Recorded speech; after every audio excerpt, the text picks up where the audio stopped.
Күйеуімнің әруағымен сөйлесемін. Құрметті оқырман, каналыма тіркеліп, әңгіме ұнаған болса лайк басып, комментарийде міндетті түрде өз ойларыңызбен бөлісіңіздер. Бұл менің кейіпкерім үшін өте маңызды. Кері байланыс күтемін. Қазір жасым 48-де, жолдасым екеуміз 26 жыл отастық.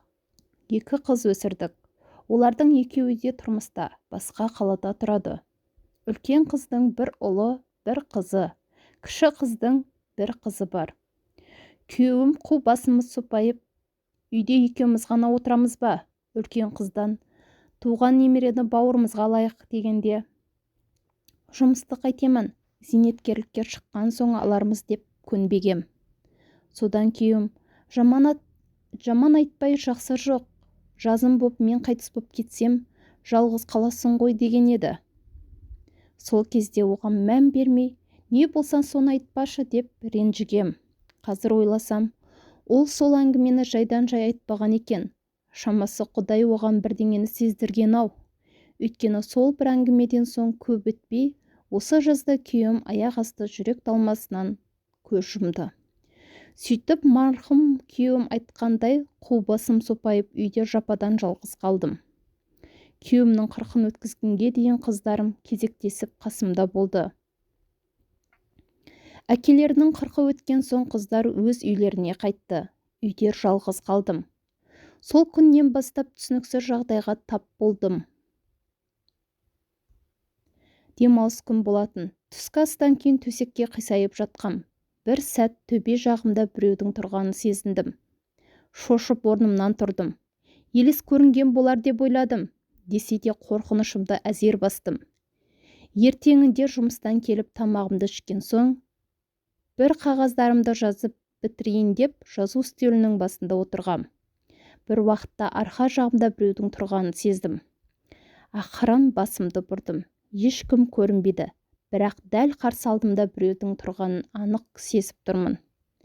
Мұрат деп дауыстадым. Бұл күйеуімнің есімі еді.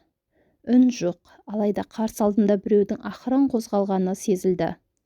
Неге екенін қайдам, осы жолы қорқыныш сезімі болған жоқ. Өзімді қолға алып, Мұрат, маған алаңдама, менің жағдайым жақсы, мені тыныш қой, дедім. Сол сәтте Мұраттың ақырын кеткенін сездім. Ертеңінде арнайы тамақ жасап, 7 шелпек пісіріп, Құран оқыттым. Қыздарыма айтсам, жалғыз болған соң елегізіп адамға неше түрлі көрінеді. Біздің біреуіміздің қолымызға кел, ауырып қаласың дейді. Мен күйеуімнен қалған қара шаңырақты, жұмысымды тастап қайда барам? Ертең мен үшін олардың отбасында реніш болып жатса же, мен оларды ойладым. 2 аптадай Мұрат мені мазалаған жоқ. Бірақ бір қызығы, мен оны күтіп іздейтін болдым. Соны сезді ме, көп ұзамай ол тағы келді. Алаңсыз ас үйде шай ішіп отырғам. Кенет арқа жағымда біреудің тұрғанын сездім. Сезіп отырмын. Дәл осы сәтте Мұрат келді. Қорыққаным жоқ. Қайта артқа бұрылсам кетіп қалар деп қорқып бұрылмай отыра бердім. Қалай айтқанымды білмеймін. Мұрат, сен болсаң белгі бер, дедім. Бір кезде 2 иығыма ақырын ғана қойылған 2 қолды анық сездім. Ақырын қолымды иығыма апарып, қолының үстіне қойдым. Неге екенін қайдам? Оның иығыма қойған қолын сезгенмен, қолыммен оның қолын сезе алмадым. Солай біраз отырған соң ол кетті. Ертеңінде Мұрат тағы келді. Шай ішіп отырғанда иығыма қолын қойды. Оның қолын сезбесем де, қолымды иығыма апарып, Мұрат, бүгін кетпеші, осында қалшы, дедім. Ол ақырын иығымды қысты.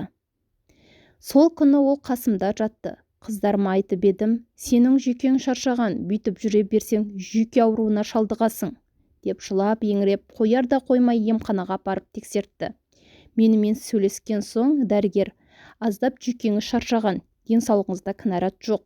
Мүмкіндік болса санаторийге барып, демалып қайтыңыз, деді.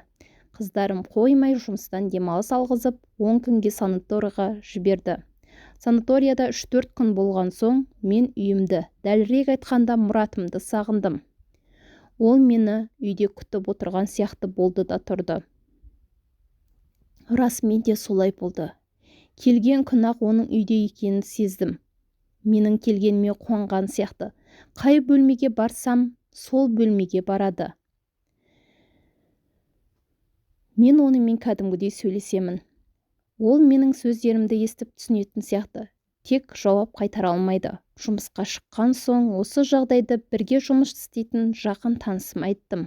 Ол менің бетіме бажырая қарап, сен психотерапевтке көрін деп кеңес берді. Тағы бір құрбым айтсам, ол да жүйкең шаршаған, сосын саған солай елес көрініп жүр. Дер кезінде емделмесең науқастанып қаласың дейді. Қыздарымның да айтатыны сол. Бәрі маған қарсы. Молдаға оқытып, үйді тазартып, ондай күйден арылу керек дейді. Ал менің мұратымнан айырылғым келмеді. Менің бұл күйім науқастық па? Маған қандай кеңес бересіздер?